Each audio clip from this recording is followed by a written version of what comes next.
Herkese merhaba, kanalıma hoş geldiniz. Yepyeni bir projeyle karşınızdayım. Bir önceki projeme ustalık eserim demiştim. Bence esas bu ustalık eserim oldu. Şahane bir kazak yaptım. Tıpkı tekstil işi gibi. Bir insanın böyle bir kazağı örebileceğine neredeyse inanamayacaksınız. Gerçekten muhteşem bir kazak oldu. Şöyle bakın, bütün detaylarıyla şahane. Ben çok severek ördüm. Biraz zaman aldı. Biraz zor bir proje. Çok tecrübeli değilseniz, yakadan başlama olduğu için, robadan başlama olduğu için ve bir bütün dikişsiz örüldüğü için zor bir proje olabilir. Ama videomu detaylı izleyerek, bir önceki videoma da yine bir göz atarak o roba mantığını, yakadan başlama mantığını, kol ayırma mantığını daha iyi anlayabileceğinizi düşünüyorum. Ben çok beğendim, çok içime sindi, çok severek ördüm. Sizler nasıl buldunuz? Yorumlarınızı çok merak ediyorum. En önemlisi sizlerden aldığımız geri dönütler. Bunlar hem moral hem motivasyon hem de yaptığımız işi daha iyi yapmak, daha güzel yapmak için bir rehber oluyor. O yüzden lütfen yorumlarınızı esirgemeyin. Evet, şimdi hangi ipi kullandım, kaç milim şiş kullandım, ne kadar kullandım onlardan bahsetmek istiyorum. Temu'dan almış olduğum kaşmir ipi kullandım. Dokusunu, rengini vesaire çok beğendim ama şöyle bir şey takıldı aklıma. Örme aşamasında bile sanki böyle hafif bir tüyerme oldu gibi. O kaşmirin bir özelliği mi bilmiyorum. Yani ipin kalitesiyle mi ilgili onu bilmiyorum. O yüzden de size direkt bu ipi kullanın diyemeyeceğim. Çok hafif, güzel, yumuşak, rengi vesaire her şey mükemmel. Dokusu da çok güzel. Ama uzun ömürlük konusunda söz veremeyeceğim. O yüzden de size şunu söyleyeceğim. Ben toplamda 400 gramlık kaşmir ip kullandım. İnce bir metrajı vardı. Üzerine metraj yazmıyor maalesef ipliklerin ama tahminim 250-300 metre civarında bir yumak. 50 gramlık bir yumak. Ondan toplamda 400 gram kullandım ve kazağımı elde ettim. Hatta bir tık birazcık böyle 25 gram falan da ipim arttı. Yani bu beden için gayet yeterli oldu. 3 milim şişle ördüm. Böyle bakın örgüsünün daha güzel olması açısından. Çok büyük şişle örüldüğü zaman böyle aralıklı oluyor. O kadar hoşuma gitmiyor. Böyle güzel orta ayarda ördüm. 3 milim şiş kullandım. 60 milim, 80 milim ve 100 milimlik misinalı şişler dönüşümlü olarak kullandım. Ama yaka için özellikle şurası için 40 milim misinalı şiş elde etmenizi öneririm. Yani bu misinalı şişle örülecek örgülerde mutlaka küçük misinanızın bu yaka için, şu kısım için olması gerekiyor. Onları öneririm. Zaten fiyatları da çok yüksek değil. Normal misinalı şiş olarak alabilirsiniz. Bu güzel kazağımı böyle 2 haftalık bir süreçte yaptım. 2 haftalık süreç neden oldu? Uzadı, hastalıklar vesaire, iş yoğunluğum derken çok fırsat bulamadım ama siz üzerine düşerseniz bir haftada çok rahatlıkla yapabileceğinizi düşünüyorum. Kazağımız bu şekilde. Videoma geçmeden önce kanalıma abone olup beni takip etmeyi unutmayın. Instagram hesabımda kazağımın detaylı fotoğraflarını paylaşacağım. Ve bu zamana kadar ördüğüm bütün projeleri, bütün detaylı görselleri zaten orada mevcut. Bu arada kanalım biliyorsunuz ücretsiz, herhangi bir ücret almadan bütün videolarımı, bütün bilgilerimi sizlerle paylaşıyorum. Ama bana bir destek olmak için, minik de olsa bir kahve ısmarlamak, çay ısmarlamak için katıl üyesi olabilirsiniz. Çok cüzi bir miktarda bana destek olabilirsiniz. O zaman keyifli seyirler. Evet, şöyle kazağımızın genel görünümünü göstermek istedim sizlere. Masanın üzerine yayarak. Bakın. Kollarımız. Şu yaka detayımız. Harika roba detayımız daha doğrusu. Yanlar. Yine aynı detay devam ediyor. Lastik kısmımız geniş bir lastik yaptım. Beden kısmımız düz. Yaka detayımız balıkçı yaka. Çok dar da değil, geniş de değil. Bu ölçüler tam benim boynuma uygun oldu. Yani dökülmüyor da boynumdan. Çok sıkmıyor da, çok güzel oldu. Şöyle diğer kolumuz. Gerçekten şahane oldu. Bugün şansımıza hava çok karanlık. Ama yine de şöyle görünebildiği kadar göstermek istedim sizlere. Kazağımız bu şekilde şahane oldu. Tekstil edasında gerçekten tekstil işi gibi oldu. Evet. Her zamanki gibi kendi bedenime göre ayarladım. S bedene göre. Ama zaten göreceksiniz fotoğraflarda da tam üzerimize oturan bir model değil. Hafif salaş bir model. Siz dilerseniz bunu daha uzun da yapabilirsiniz. Daha uzun nasıl yapacaksınız? Şu düz ördüğümüz kısmı atıyorum buraya kadar örün. Altına yine bir bu kadar lastik ekleyin. Yani onu zaten şu aşamadan sonra üzerimize giyip karar verebilirsiniz. Uzunluğunu kendi istediğiniz gibi yapabilirsiniz. Ben crop yapmadım. Crop değil. Çok uzun da yapmadım. Normal orta boylarda güzel bir uzunluğu oldu kazağımızın. Şimdi hemen ölçülerini paylaşayım. Evet, ölçümüze bakın. Bu yaka genişliğiyle başlayalım. 12 santim. Bakın bu normal duruşu. Ama esneyen bir model olduğu için onu da hesaba katın. Şimdi şu roba kısmını söyleyeyim. Bu arada buna ütü vurmuyoruz. Ütüyü değdirmiyoruz. Sadece bloklama yaptım. Şu kısım bakın bloklamadan sonra ve birleştirmeden sonra tam olarak 25 santim olmuş. Bu kısım 25 santim. Şöyle boyunu verelim ölçüsünü yakadan başlayıp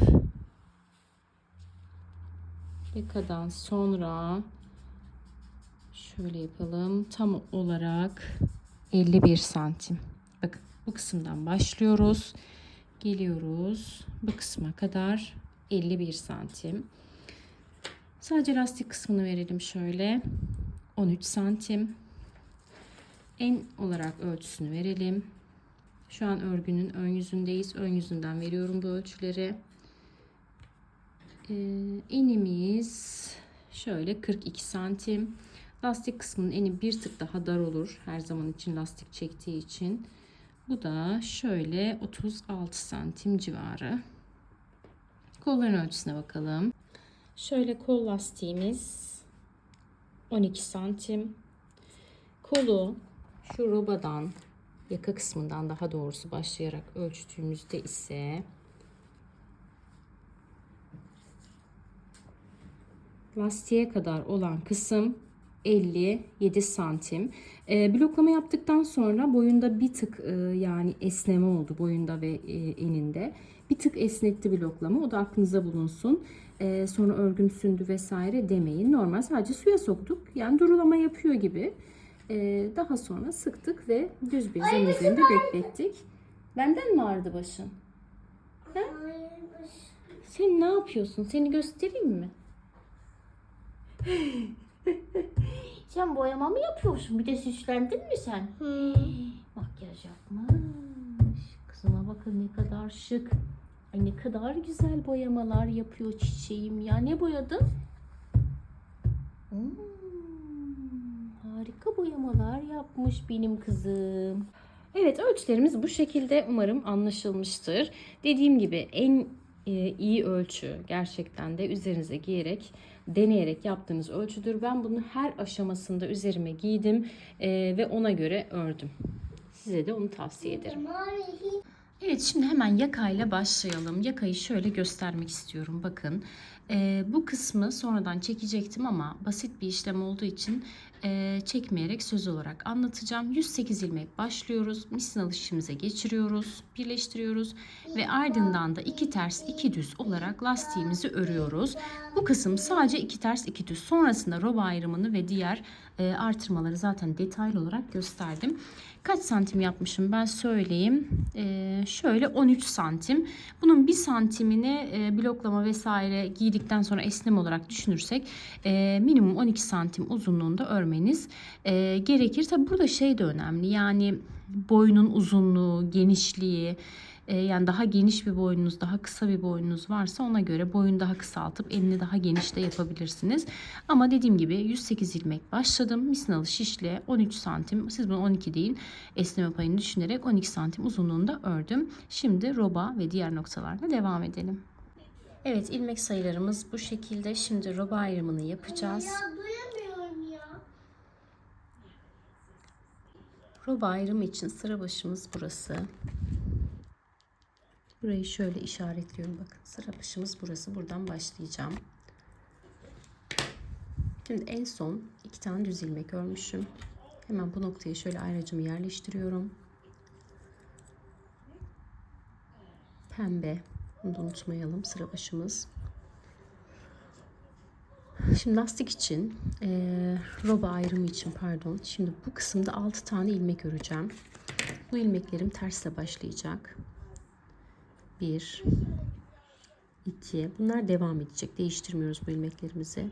3, 4, 5 ve 6.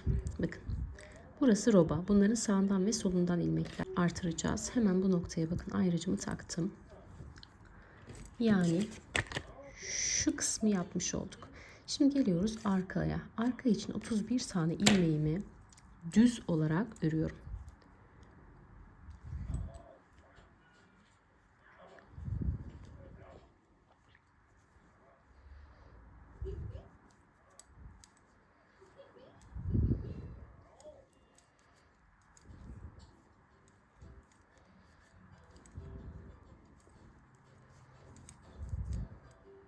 Evet, ilmek sayılarımı düze çevirerek 30 tane ilmeğimi ördüm ama şöyle bir problem oldu. 2 ters 2 düz olduğu için şurada 2 tane tersimi bozmak zorunda kalacağım.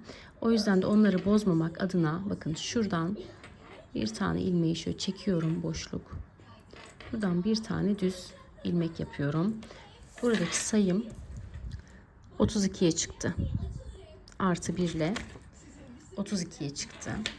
Şimdi devam ediyorum diğer robayla. Yine 6 tane ilmeğimi gördüğüm şekliyle tersleri ters, düzleri düz olarak örüyorum.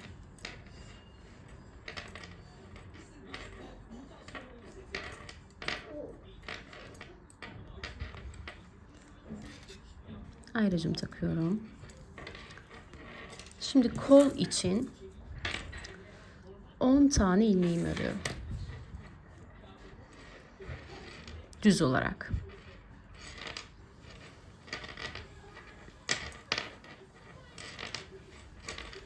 Evet, kol için 10 tane ilmeğimi ördüm. Şimdi tekrar ayraç takıyorum. Diğer robaya geçiyorum. Bakın. Kolla önün arasındaki roba noktası. Hemen burada da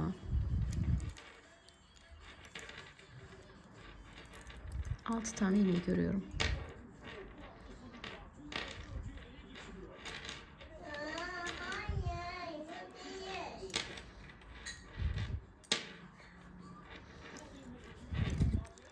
Altı tane ilmeğimi ördükten sonra hemen ayrıcımı takıyorum. Şimdi ön ve diğer kol kısmı kaldı. Şu kısım kaldı. Başlangıcımız burasıydı. Böyle geldik. Bu noktadayız şu an. Şimdi burada ilmek artırdığımız için ilmeklerimizde kayma oldu. O yüzden de şöyle bir uygulama yapacağız. Şu taraftaki ilmekleri ayıracağız. Ondan sonra öreceğiz. Hemen göstereyim bakın. Şimdi burası sıra başlangıcımız, ilk roba kısmımızdı. Şu kısım. Hemen buradan kol için 10 tane sayıyorum. 2, 4, 6, 8, 10.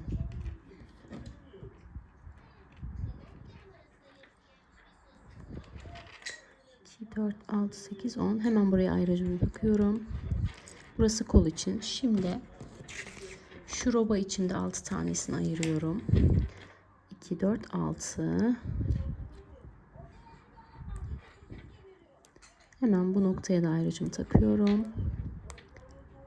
Evet. Şimdi arada kalan ilmeklerimi ön için örüyorum.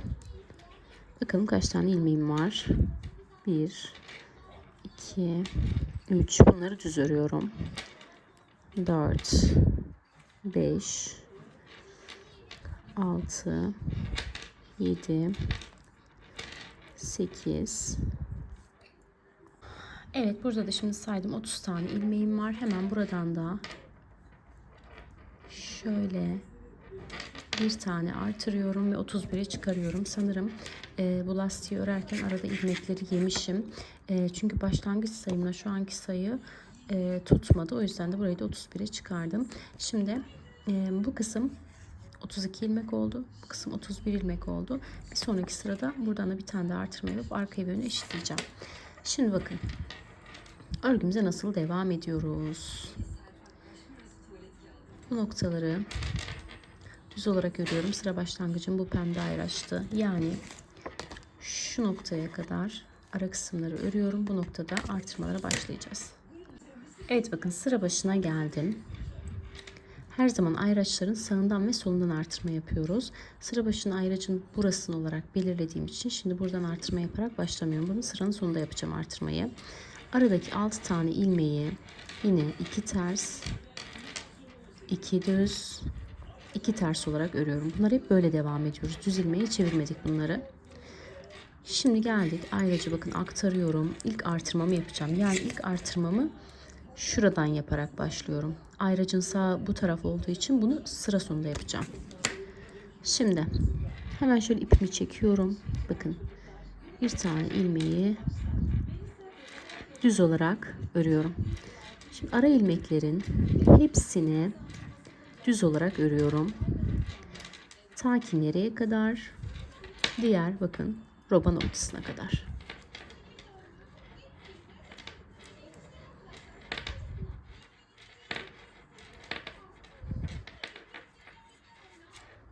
Evet, diğer ayrıca kadar ördüm. Yani bakın şu noktayı örmüş olduk, arkayı. Şimdi burada hemen bakın roba ayrım noktasındayım. Ayracım var. Hemen ayracımın önden bir tane şöyle ipi bakın çekiyorum. Düz olarak şişe aktarıyorum ve örüyorum. Ara ilmekleri ters düz ters olarak örüyorum.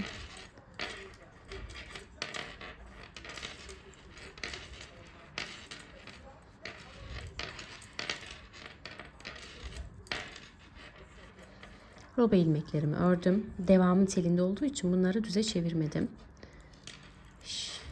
Ayracımı aktardım. Şimdi ayracın solundan da artırma yapacağız. Hemen bakın şu ipi çekiyorum. Şişime takıyorum ve düz olarak örüyorum. Şimdi ara ilmekler, bunlar kol ilmekleri. Yani bakın şu kısımdayız. Burayı da düz olarak örüyorum. Diğer roba noktasına kadar.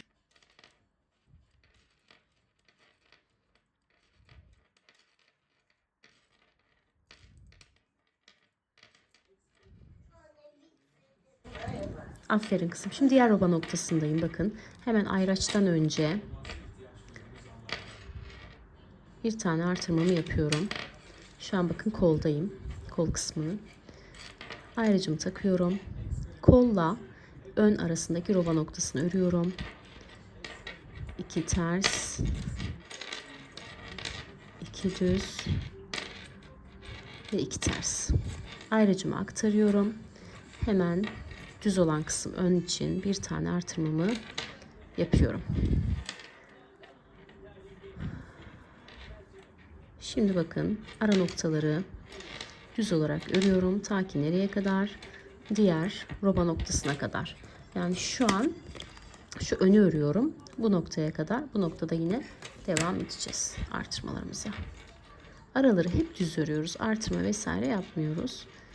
Artırmalarımızı sadece roba ayrım noktasının, yani şu 4 noktanın bakın 1, 2, 3, 4 kenar kısımlarından yapıyoruz. Artırmalarımız hep buradan devam edecek. Evet, aradaki roba ilmeklerini 2 ters, 2 düz, 2 ters olarak örüyorum. Şimdi geldik tekrar artırma noktasına. Şu an kolla arka arasında olan roba kısmındayız. Yani şuradayız. Burada artırma yapmamıştık.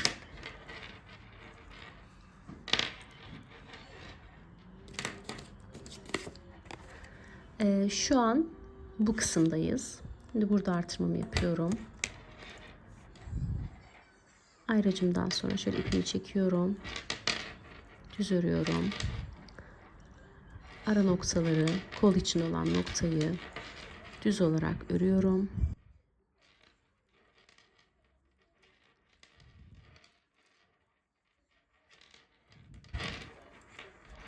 Şimdi geldik sıra başına. Sıra başında artırma yapmadan başlamıştık. O yüzden hemen burada, yani bunun solundan itibaren artırma yapmıştık. O yüzden burada da hemen artırmamı yapıyorum. Ve artırma sıramı bitirmiş bulunmaktayım. Şimdi bir sıra artırma yapacağız. Bir sıra ilmekleri gördüğümüz şekliyle öreceğiz.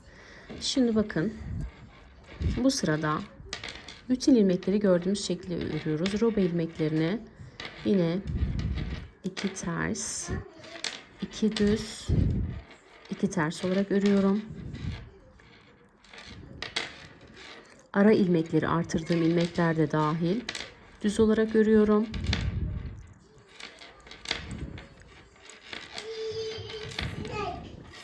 Şimdi şu öne kadar, şu ön noktasının bu kısmına kadar ilmekleri gördüğüm şekilde öreceğim. Sadece bu sıraya özgü olarak ön sırada bu yüzde buradan da artırma yapacağım. Amacım ne?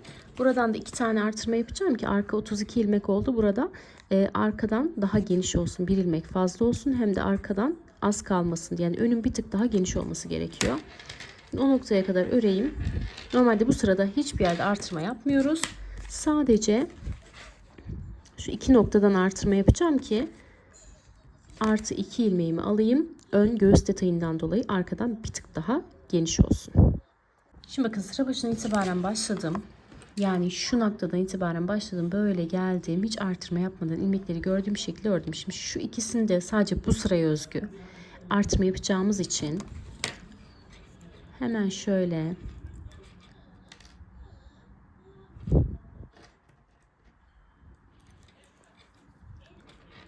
ipimi çekiyorum.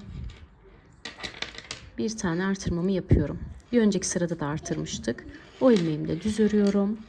Diğer roba noktasına kadar ara ilmekleri düz örüyorum. Burada bir tane daha artırma yapacağım. Ve ilmek sayım arkada 33'e ulaşacak.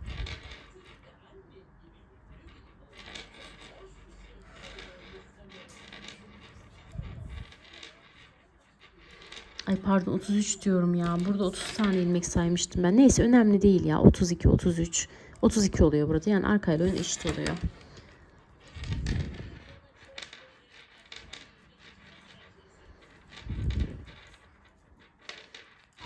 Hı.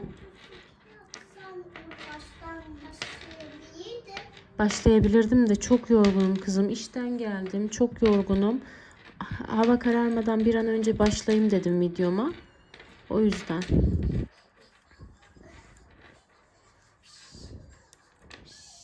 Evet şimdi önün diğer kısmındayım. Yani şu kısımdayım. Burada da artırma yapacağım.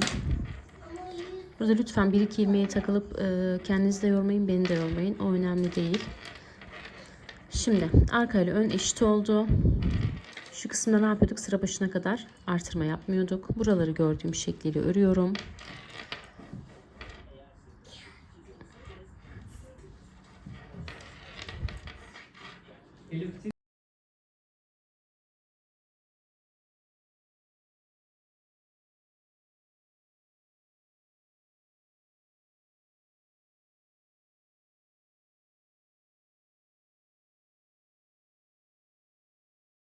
Evet geldim sıra başına. Şimdi bir önceki sırada düz ördüğümüz için bu sırada artık yine artırma yapacağız. Artırmalarımızı nereden yapıyoruz? Roba noktalarının kenarlarından yapıyoruz. Şimdi şu roba kısmını tersleri ters, düzleri düz olarak ördüm. Geldim bakın. Bu 6 tane ilmek sabit. Bu ayraçlar burada duracak. Onların sağından ve solundan artırma yapıyoruz. Hemen şuradan bakın ipimi çekiyorum. Artırmamı yapıyorum. Ara ilmekleri düz olarak örüyorum.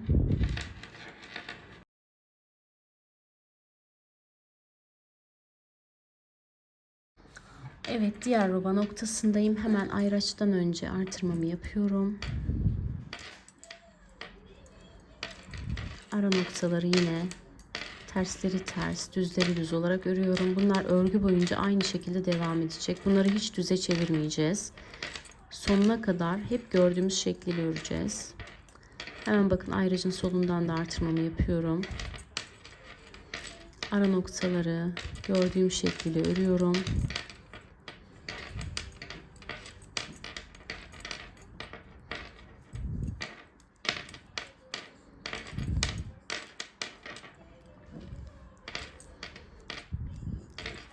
Yine geldim diğer ayraca. Yine bunun da sağından artırmamı yapıyorum. Ara ilmekleri gördüğüm şekliyle örüyorum. Tersleri ters, düzleri düz olarak.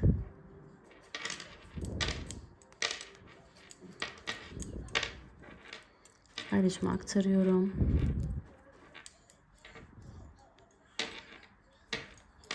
Ve yine bakın ayraçtan sonra da artırmamı yaptım. Ara ilmekleri yine düz olarak örüyorum. Şimdi bu şekilde sıra sonuna kadar aynı işlemi tekrarlayalım. Bakın. Şunlar sabit. 2 ters, 2 düz, 2 ters, 2 ters, 2 düz, 2 ters. Ara noktalar hep düz. Şimdi artırma noktasındayım. Sıra sonuna kadar kenarlardan artırmaları yaparak araları sabit şekilde örerek sıramı tamamlayıp geliyorum. Evet, sıramı tamamladım. En son şu noktada bakın artırmamı yaptım. Şimdi bir sıra düz öreceğiz. Bir sıra artıracağız. Bir sıra düz öreceğiz. Bu mantıkla robamızı istediğimiz genişlikte ve uzunlukta devam ettirebiliriz. Şimdi şu benim aklıma takıldı. Burası 32 ilmek, burası da 32 ilmek. Şu kısmı normalde bu sırada düz öreceğim ya, bir sıra daha artırma yapacağım. Şöyle 2 tane daha artırma yapıp burayı 34'e çıkaracağım. Yani arka 32 iken ön 34 olacak. Bir sıra daha burada artırma yapacağım. Sonra bir sıra artırma, bir sıra düz örme, bir sıra artırma, bir sıra düz örme. Bu şekilde ilerleyelim. Şimdi biraz modelim kendini belli etsin. Bir de belli olmuş model üzerinde göstereceğim ki tam olarak mantığını kavrayabilin diye. Şimdi ben biraz örüp dönüyorum. Evet, şimdi örgünün şöyle ilerlemiş haliyle de göstermek istiyorum. Daha net anlamanız açısından. Bakın, artırmaları sadece bunun sağından ve solundan yapıyoruz. Ara kısımları her zaman için düz örüyoruz. Sadece 4 tane köşemiz var. Bakın gördüğünüz gibi 1, 2, 3, 4. Sadece bunların sağından ve solundan 2 sırada bir artırma yapıyoruz. Her sırada da yapmıyoruz. Her sırada artırma yaparsak birden genişleme olur ve çirkin bir görüntü olur. Şimdi bakın. 2 sırada bir de nasıl yapacağız? Artık ben ayraçları çıkardım. Şurada. Bakın zaten görünüyor. Bakın. 1, 2. Burada 2 tane ilmek olduğu zaman, bakın şu ters ilmekten önce şu şekilde 2 tane ilmek olduğu zaman hemen şuradan çekiyorum ipimi ve artırmamı yapıyorum. Bakın artırma yaptıkça buradan yeni ilmekler çıkıyor. Ara ilmekleri gördüğüm şekliyle örüyorum.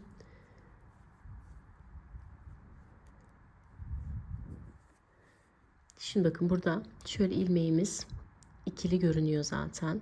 Hemen şuradan ilmeği çekiyorum ve artırmamı yapıyorum. Ara ilmekleri düz olarak örüyorum. Şişim 3 milim. Bilerek çok kalın olsun istemedim. Kazak daha böyle ince ama kaşmir ve alpaga olduğu için de sıcak tutan bir kazak olsun istedim. Çok kalın iplerle örülmüşler ağır oluyor. Bunlar hem hafif hem de güzel oluyor. Evet, bu şekilde ara ilmekleri düz olarak örüyorum hemen.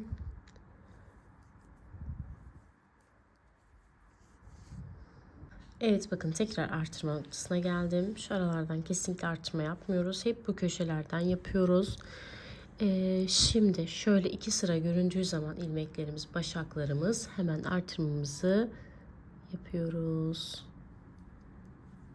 Araları gördüğüm şekliyle örüyorum. En son şu 2 tane tersi ördükten sonra bakın yine burada şöyle bakın ikili görünüyor, ilmeğim yükselmiş. O yüzden tekrar burada artırma yapıyorum.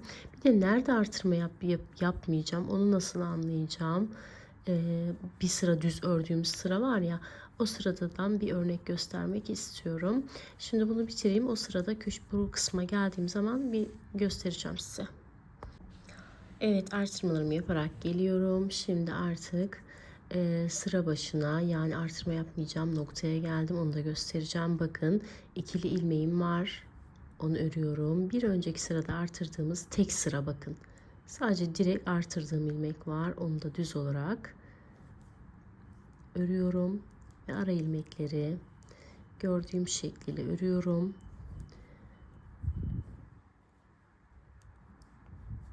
Bakın.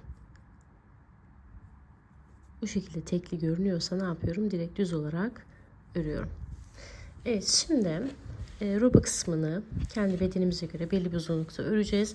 Roba kısmına baktığımız zaman bakın kısa, yani şu yakadan başlıyor. Şu kadarcık mesafe bizim için kısa. Şu an 18 santim falan sanırım tahmin olarak. Böyle bir 22-23 santim olduğu zaman artık roba ayrımını yapacağız. Umarım anlaşılmıştır buraya kadar. Evet, şimdi robamı belli bir uzunlukta ördüm, artırmalarımı 2 sırada bir yaparak. Şimdi bu aşamada üzerime giydim, denedim. 2 tane mistalı şişe geçiriyoruz bu üstü ve boynumuzdan geçirip üzerimize giyiyor gibi deniyoruz. O aşamada kol altına geldiyse, kol altını bir tık açtıysa bu bizim bedenimiz için yeterlidir. Şimdi hemen bakın, ben size santim olarak ölçüsünü paylaşmak istiyorum.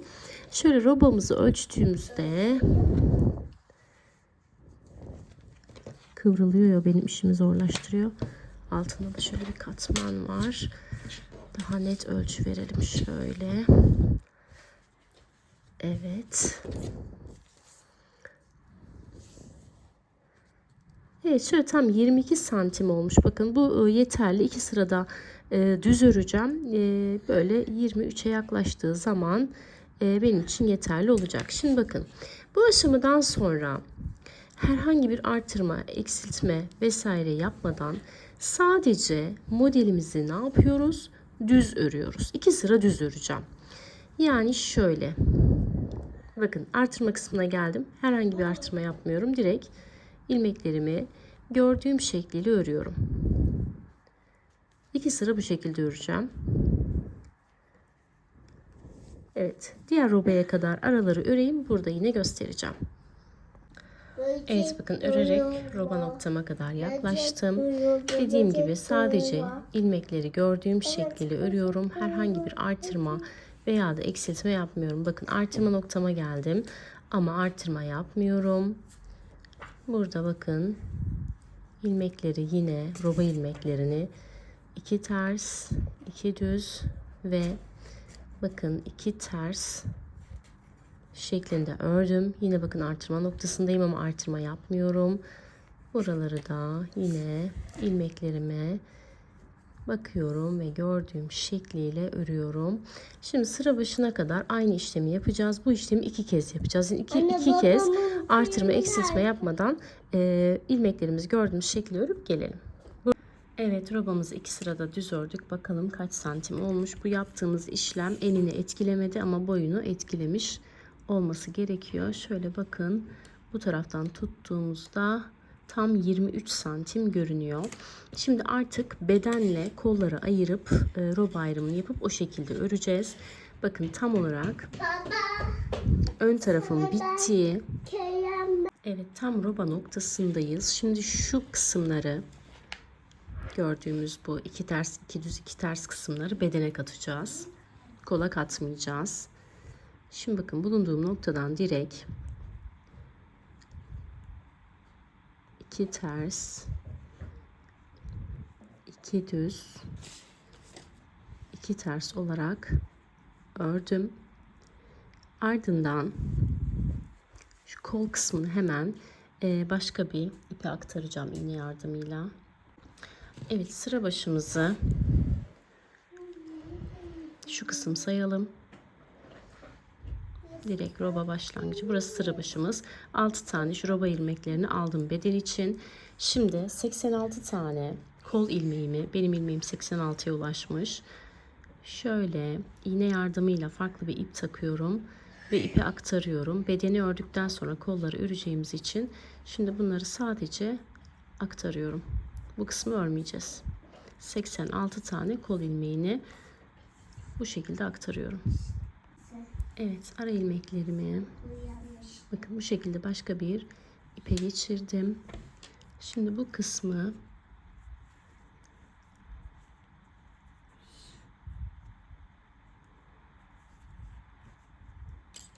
şöyle bağlıyorum ilmeklerim kaçmasın diye.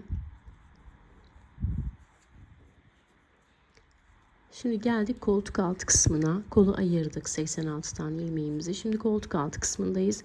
Burada beden için 6 tane artırma yapıyorum. Bakın. İpimi şöyle tuttum. 1 2 3 4 5 ve 6. 6 tane artırmamı yaptım. Şimdi devam ediyorum. Şuradaki 2 ters, 2 düz, 2 ters ilmeği de bedene katıyorum. Hemen örüyorum. 2 ters, 2 düz ve 2 ters. Evet, bakın. Şimdi arka belin için 107 tane ilmeğim vardı benim. 107 ilmeği de düz olarak örüyorum diğer roba noktasına kadar. Bu kısımda bedene katıyorum. Yani sadece kol için 86 tane ilmeği ayırdık. Diğer kısımları bedene katıp örüyoruz.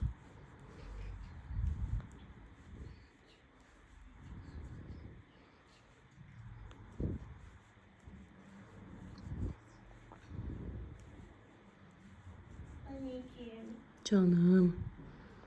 Evet, arka beden için 107 ilmeğimi düz bir şekilde örerek bedene kattım. Şimdi yine koldayım. Bakın. Buradaki roba ilmeklerini yine bedene katıyorum. 6 taneyi. 2 ters. 2 düz ve 2 ters. Şimdi yine iğneme iplik taktım ve diğer kol için olan kısımda 86 tane ilmeğim var. Bunları yine aynı şekilde ipime aktarıyorum. Kolları sonra öreceğiz.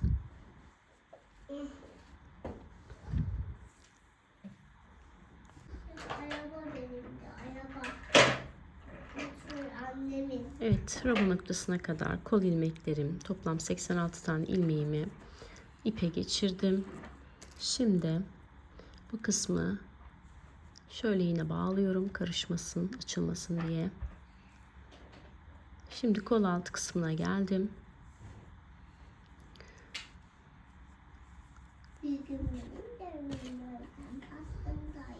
Yine 6 tane artırma yapıyorum.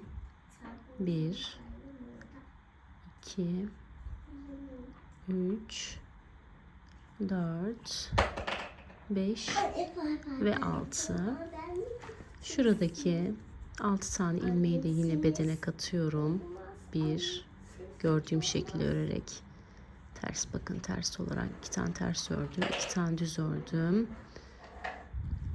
2 tane ters örüyorum. Yani burada 2 ters 2 düz olan ilmeğimiz toplam 18'e çıktı. 12'den 18'e çıktı. 6 tane de artırma yapmış olduk. Şimdi arka bedende 111 tane ilmeğim var. Bunu da bedene katarak örüyorum.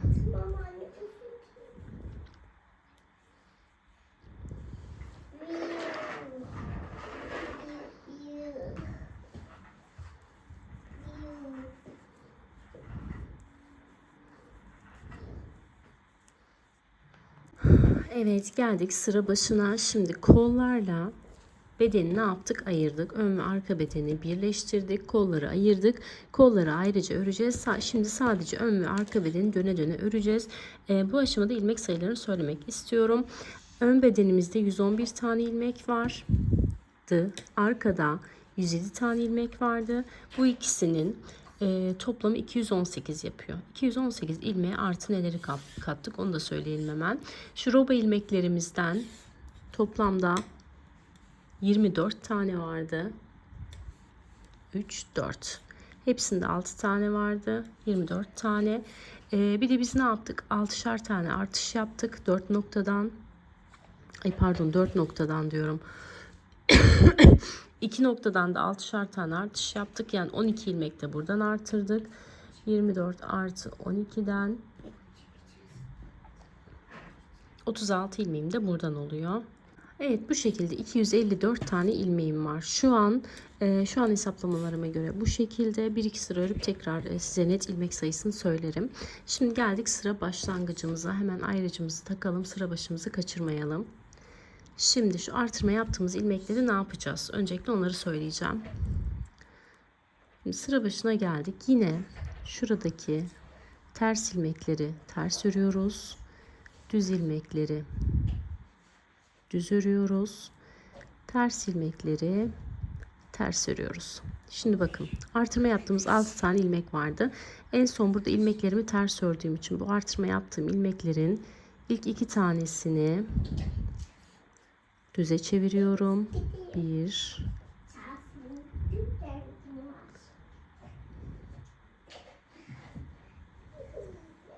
2. 2 tanesini düze çevirdim. Bakın, tersten sonra düz yaptım. Şimdi tekrar 2 tanesini terse çeviriyorum. 1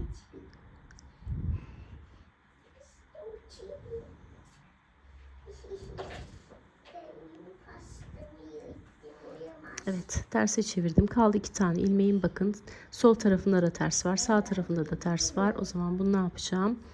Direkt olarak düze çeviriyorum. Evet, kalan ilmeklerimi gördüğüm şekilde örüyorum. 2 ters, 2 düz,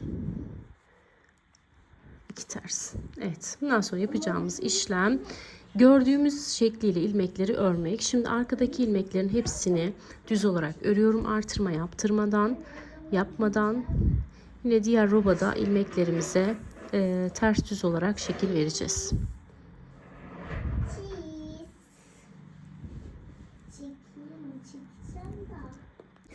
Evet, arka belini düz olarak ördüm. Geldim yine roba noktasına. Burada hemen tersleri ters, düzleri düz olarak örüp artırma yaptığım noktaya kadar ilerliyorum. Yine aynı şekilde ilmeklerimi, en son tersti, o yüzden düz, 2 tane düz, 2 tane ters,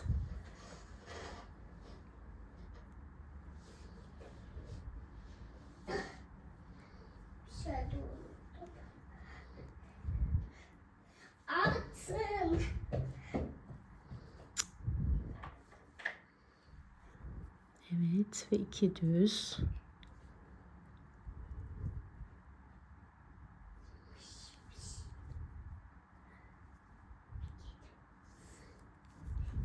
Evet. 2 düz olarak ördüm. Devamını yine aynı şekilde tersleri ters, düzleri düz olarak örüyorum. Şimdi kol altında yapmış olduğumuz artırma ilmeklerinde yine tersleri ters, düzleri düz olarak öreceğiz. Şimdi belli bir uzunlukta örelim. Şöyle bakın, düzeltelim modelimizi. Kollarımız burası, bedenimiz burası.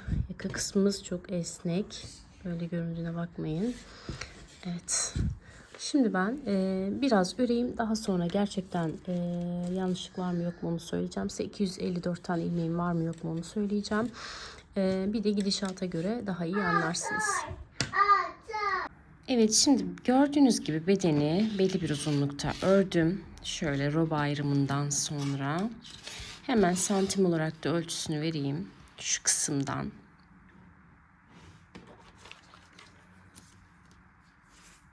Evet, şöyle düz bir şekilde tutarsak şöyle 19,5-20 santime yakın örmüşüm. Artık lastik kısmına geçeceğiz. Aynı bu yakadaki gibi uzun bir lastik yapacağım. Bakın burada kaç santim? Lastiğimiz 12 santim. Burada da minimum 12 santim lastik yapacağım. Şimdi hemen lastiğe geçeceğiz. Siz kazağınızın daha uzun olmasını istiyorsanız bu aşamayı daha uzun yapıp lastiğe sonra geçebilirsiniz. Şu an 100 santimlik misinalı şişim var. Örgümde hemen diğer şişime geçiyorum. 80 santimlik misinalı şişime. Şimdi lastik kısmını yapmaya başlıyorum. Bakın. Bu aşamada yine 2 ters 2 düz yapacağız. Bu kısmı hiç bozmuyoruz. Yine lastiklerimiz 2 ters 2 düz olacağı için buradaki 2 tersimi ters olarak, düzlerimi düz olarak örüyorum. Düz kısma kadar bu kısım aynı. Burayı hiç bozmuyoruz. Bura direkt lastikle birleşecek ve aynı model devam edecek. Burayla ilgili bir sıkıntımız yok. Güzel bir geçiş olacak hatta. Şimdi devam ediyorum. Bu kısmı hemen bir öreyim. Evet. Şimdi geldik 2 ters yaptık. Hemen 2 düz örüyorum. Sonra bakın 2 tane ilmeğimi hemen terse çeviriyorum. 2 düz örüyorum. 2 ilmeğimi hemen terse çeviriyorum. Bakın 2 düzümü ördüm. 2 ilmeğimi hemen terse çevirdim. Devam ediyorum şu noktaya kadar. Aynı şekilde 2 ters 2 düz olarak örüyorum.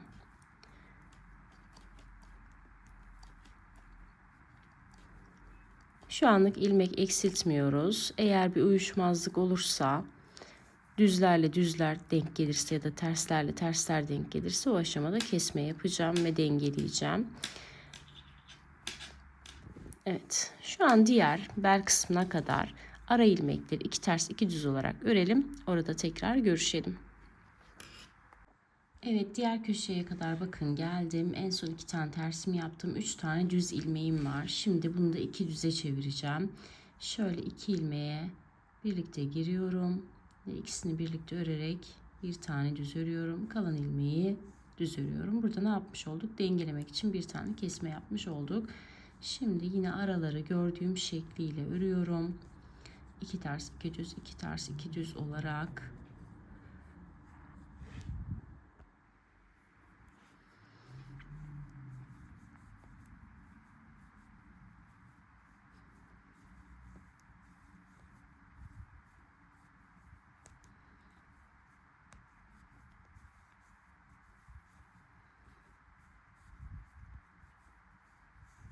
Evet. Yine aynı şekilde diğer tarafta da aynı işlemi uyguluyoruz. Bütün ilmekleri 2 ters 2 düze çeviriyorum. Modelimle uyumlu olarak. Bakın tersten sonra düz geldi. Sonra ters.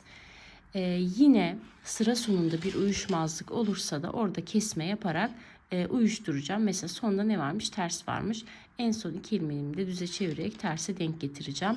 Yine çiftli değil de tekli denk gelirse biraz önceki gibi kesme yapabilirsiniz. Şimdi bütün ilmeklerimi 2 ters 2 düz olarak belli bir uzunlukta lastiğimi örüp geliyorum. Evet, şimdi lastik kısmını ben belli bir uzunlukta ördüm. Şöyle genelden gösterirsek kazağımızı. Şimdi bu kısmın santim olarak ölçüsünü hemen paylaşmak istiyorum. Şu tutan minnoz ellere bakın. Getir bakayım elini. İzem getir. Yiyeceğim. Evet. Şöyle bakın 10 santim uzunluğunda olmuş. Şöyle baktığımda benim için yeterli oldu bu uzunluk. Şimdi sıra başındayım. Yani başladığım noktadayım ve hemen ilmeklerimi kapatmaya başlıyorum. İlmeklerimi her zaman örgümü nasıl örersem ilmeklerimi de o şekilde kapatıyorum. Yani şu şekilde düzleri düz örüp kapatacağım. Tersleri ters örüp kapatacağım. Bakın. Düz. İkincisinde düz. İlkinin içinden geçiriyorum. Şimdi ters ördüm. Bir öncekinin içinden geçiriyorum. Ters örüyorum. Bir öncekinin içinden geçiriyorum. Bu şekilde bütün ilmeklerimi kapatıyorum. Bu lastik kısmının ilmekten tek farkı 2 tane ilmek kesmiştik. Onun dışında başka bir ilmek azaltma yapmamıştık lastik kısmında bedenden sonra. Yani bedende kaç ilmek varsa eksi 2 yapıp lastik ilmek sayımız o şekilde. Bakın bu şekilde bütün ilmeklerimi kapatıyorum ve lastiğimi kesiyorum.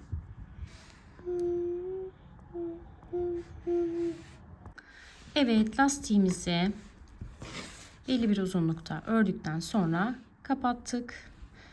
Bu şekilde bakın duruşumuz gayet şahane oldu. Şimdi kolla devam edelim. Kol için ne yapmıştık? 86 tane ilmeğimizi ayırmıştık. Bu 86 ilmeğin aynı şekilde şişimize geçiriyoruz. Şu alt kısımdan da 10 tane ilmek ekledim. Yani toplam 96 ilmek oldu. Bu 96 ilmeği şurada kesme yaptığım noktaya kadar hemen santim olarak ölçüsünü vereyim. Şu kısımdan ölçün. Bu 96 ilmeği 27 santim uzunluğunda artırma eksiltme yapmadan ördüm. Daha sonra da bakın şurada görünüyor. Koltuk altına gelen kısımda dikişlerimiz görünmesin diye kesmelerimiz. Birer tane kesme yaptım. 96'dan 95'e indirdim. 4 sıra ördüm. 94'e indirdim. 4 sıra ördüm. 93'e indirdim. 4 sıra ördüm. 92'ye indirdim. Yani toplamda 4 tane kesme yaptım. 96 ilmeğim şu aşamada 4'er 5'er sıra aralıkla 92'ye indirdim. Ardından da şu kadar bakın 6 santim daha da düz ördüm ve sonrasında ilmek sayımız kaçtı? 92 olmuştu. Burada 92 ilmeği şu şekilde yaptım. İki ters iki düz, iki ters iki düz olacak şekilde 60 ilmeğe indirdim. Direkt kesme sırasında, bakın öyle aşamalı falan değil. Şöyle ördükten sonra direkt kesme noktasına geldim. İki ters iki düz, iki ters iki düz olacak şekilde kestim. Burada düzleri ikili yaptım diye hatırlıyorum. Yani 2 ilmeği bir örüp bir düze indirdim. 2 ilmeği bir örüp bir düze indirdim. Tersleri normal 2 tane ters olarak örüp toplamda 60 tane ilmeğe ulaştım. Yani şu lastik 60 ilmek. Bakın şu kısım 92 ilmek, lastik kısmı 60 ilmek. 60 ilmeği de şöyle 12 santim uzunluğunda, bunu 11 olarak düşünün. Çünkü bloklamadan sonra esneme oldu. Bir de üzerime giydim çıkardım vesaire. 11 santim uzunluğunda ördüm ve ilmeklerimi kapattım. Bu şekilde kazağımız hazır oldu. Bu aşamalarda lütfen hep üzerinize giyerek yani yapın her aşamada. Bu kısmı örün, bakın. Bu kısmı örün, bakın. Tamamen bütün aşamalarda üzerinize giyerek yapın. Bu arada şurada yaptığım 4 ilmek kesmeyi şöyle bir içe doğru bir o kol şeklini vermek için yaptım. Gel gösterelim. Çok güzel olmuş annem, gel. Aman ne? Şimdi ne kadar güzel, ne kadar. Çok güzel benim kızım. Onun için yaptım. Ama daha önceden direkt hiç kesme yapmadan direkt lastiğe geçtiğim örgüler de var. Bu kısım kafanızı karıştırırsa hiç 4 ilmek için uğraşmaya değmez. Direkt 96 ilmeği örün. Burada 60'a düşürüp lastiğinizi yapın. Evet. Umarım anlaşılmıştır buraya kadar. Çok güzel, şahane bir kazak elde ettik. Ardından da bloklamayı yaptım. Şimdi bloklamayı sizlere göstereceğim ve daha sonra da giyip geleceğim. Bakalım nasıl olmuş. Bir miktar suya şöyle birazcık yumuşatıcıyı ekliyorum. Ardından kazağa koyuyorum ve her yerinin su almasına dikkat ederek ıslatıyorum. Bakın yıkamıyoruz. Sadece her yerini bu şekilde ıslatıyorum.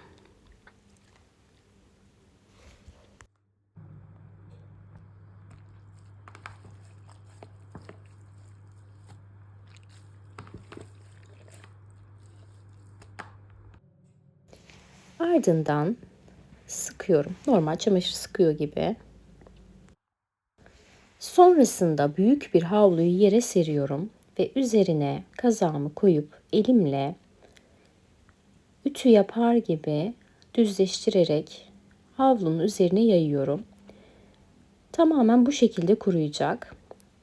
Ön yüzü kuruduktan sonra arka yüzünü çevirip aynı şekilde elimle düzelterek o tarafı da kurutacağım. Bakın yaptığım sadece bu. Havlu üzerinde elimizde düzelterek şekil veriyoruz. Evet, bakın gördüğünüz gibi ütülenmiş gibi dümdüz görünüyor. Bu şekilde kuruduğu takdirde ütülü gibi harika oluyor. Diğer yüzünde aynı şekilde bakın çevirdim, yavaş yavaş kurumaya başladı. Bu şekilde kurutuyoruz. Evet, bloklamadan sonra kazağım kurudu ve giydim. Şöyle üzerimde yumuşacık, şahane bir kazak oldu. Bloklama işleminde aslında en önemlisi bence elimizle böyle ıslak kazağı güzelce düzelterek o ütü efektini vermek ve sonucu görüyorsunuz. Şahane oldu. Şöyle arkadan da göstereyim. Boyu bence çok güzel oldu. Daha uzun yapmak istiyorsanız yapabilirsiniz ama normalde ben hep crop yapardım. Bunu bu sefer böyle kullanmak istedim. Bence çok güzel oldu. Şahane oldu. Yakasını bu şekilde de kullanabiliriz. Şöyle katlayabiliriz. Böyle de çok güzel oldu ama ben şöyle daha çok sevdim sanki. Evet.